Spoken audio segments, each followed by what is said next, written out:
12월과는 다르게 다소 매파적으로 보였던 파월의 1월 FOMC가 있은 뒤 시장은 잠시 얼어붙었지만 하루 지나 바로 안정을 찾는 그런 모습이었습니다.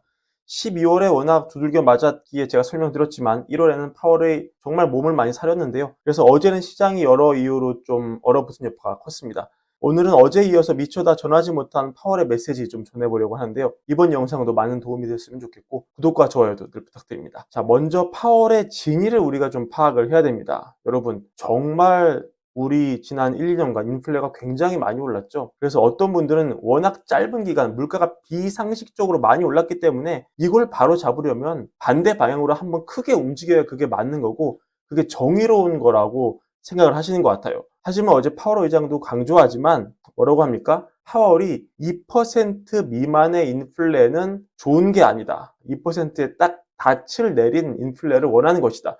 이 얘기를 조금 의역해서 해석하자면 파월은 2%보다 높은 2.1%의 인플레도 싫어하지만 2%보다 낮은 1.9%의 인플레도 좋아하지 않는다. 2% 밑의 인플레도 싫어하는데 물가가 하락하는 디플레는 당연히 너무나 파월의 머릿속에는 없겠죠. 이게 파월의 진심이고 연준의 정책 방향이라는 점을 분명하게 아셔야 됩니다. 그러니까 물가가 올라서 월에 100만 원 하던 월세가 150만 원이 됐어요. 예를 들자면 그럼 연준이 원하는 그림은 직관적으로 얼마입니까? 다음 월세는 150만 원에 2%를 곱한 153만 원이다. 연준은 한 번 오른 물가가 다시 떨어지기를 바라는 게 아니라 이미 오른 거는 어쩔 수 없고 앞으로 물가가 2% 선상에서 움직이기를 바라는 것이다. 이걸 종종 헷갈려 하시는 분이 계시는 것 같은데 연준의 정책 방향이 이런 거라는 거 꼭 숙지하셨으면 좋겠습니다. 두 번째, 파월은 정확하게 얘기를 합니다. 성장률을 우리가 보는 게 아니다. 우리의 정책 목표가 아니다. 연준의 목표는 최대 고용 의무와 물가 안정 의무고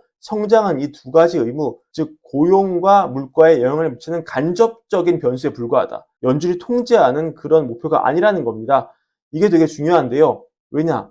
경제가 그렇게 무너지지 않아도 금리 인하를 할 수 있는 이론적 배경을 제공할 수 있기 때문입니다.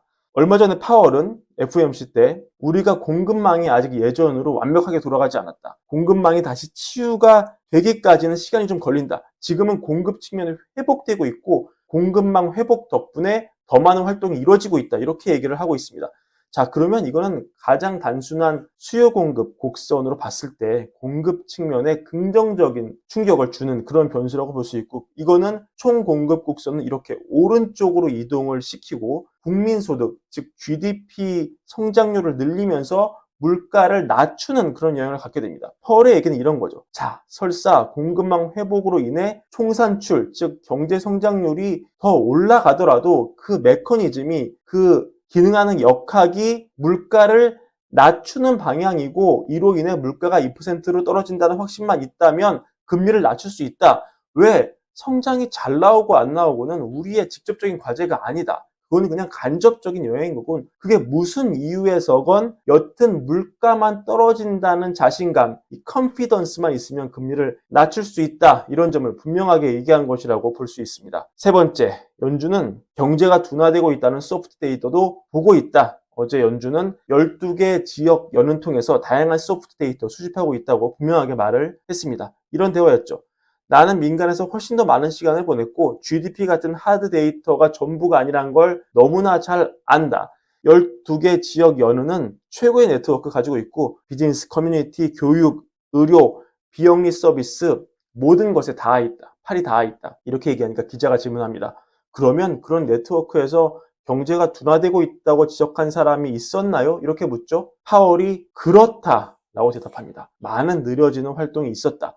그런데 우리가 얘기하는 모든 사람에게 그걸 다 일관되게 들은 건 아니고 전반적으로 내가 봤을 때 약간 주변부에서 들리는 소식을 듣는 것 같은 느낌이다. 외곽부터 그런 얘기가 서서하게 들려오고 있다는 것이고 파월 의장은 연준은 12개 지역 연을 통해서 분명히 이와 같은 종류의 얘기를 수집하고 있다. 이것만큼 분명하게 파월이 확인을 해주었다. 이렇게 정리할 수 있을 것 같습니다.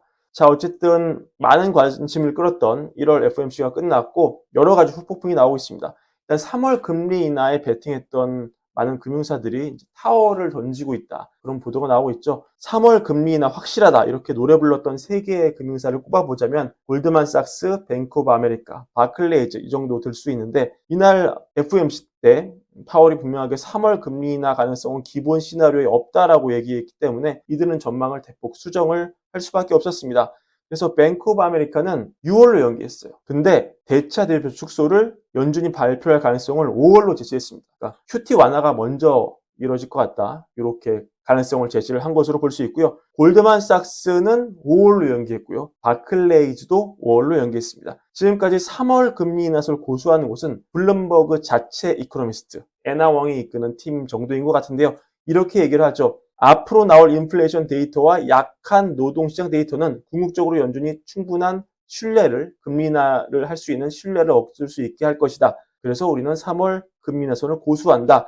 우리가 사람이기에 다 의견은 다를 수밖에 없는 것이고 누군가 맞으면 누구는 틀리는 겁니다. 이건 어쩔 수 없는 것이겠죠. 그리고 늘 음모론 이런 게 좀 재미있잖아요. 그래서 음모론 차원에서 연준이 3월에 금리를 인하할 것으로 보는 견해도 있습니다. 소개하자면 프랑스 투자은행 소시에트 제네랄의 이코노미스트 엘버트 에드워즈란 분인데요. 이분은 별명이 아세르빅입니다. 우리로 치면 매운맛 정도로 번역이 될 수 있겠죠. 이분이 이렇게 얘기를 합니다. 연준이 12월에 하이어 for 롱거를 포기한 것은 인플레가 약해져서가 아니다. 여론조사에서 바이든이 트럼프에게 지고 있기 때문이다. 라고 얘기합니다. 사실 지금 여러 데이터를 보면은 바이든이 밀리는 것은 확실한데요. 그래서 이분은 금리가 더 높게 유지되면 인플레는 통제가 되겠지만 바이든 재선에 타격을 주는 침체를 유발할 수 있다. 연준이 중립적이라는 것은 완전히 허풍이고 기본적으로 지금 34조 달러가 넘는 미국의 국가 부채는 심각하고 연준이 여기에 종속되어 있다고 주장하는데 계속 높은 금리를 유지하면 이자 비용이 너무 높고 이게 바이든 재선 가능성을 저해한다. 이런 관점을 바탕으로 최신 메모 보면 트럼프와 바이든 간의 격차가 12월보다 지금 더 벌어졌다. 그래서 3월 깜짝 금리 인하 가능성은 더 높아졌다. 이렇게 주장합니다. 그러면서 에드워즈는 연준은 논쟁이 많은 선거의 해에 경기 침체를 일으킨 것에 대해 비난을 받고 싶지 않을 것이다. 라고 주장하는데요. 정말 여러 가지 얘기가 나오고 있죠. 여러분 생각은 어떠신지 저희 월걸여부도 궁금합니다. 자, 오늘은 이렇게 금리 관련 얘기, FOMC 못다한 얘기 나눠봤고요. 이번 영상 역시 여러분 선택에, 투자 선택에 도움이 되셨기를 바라면서 구독, 좋아요 부탁드리고 월걸부 사랑도 부탁드리면서 저는 오늘 물러가겠습니다. 시청해주셔서 감사합니다.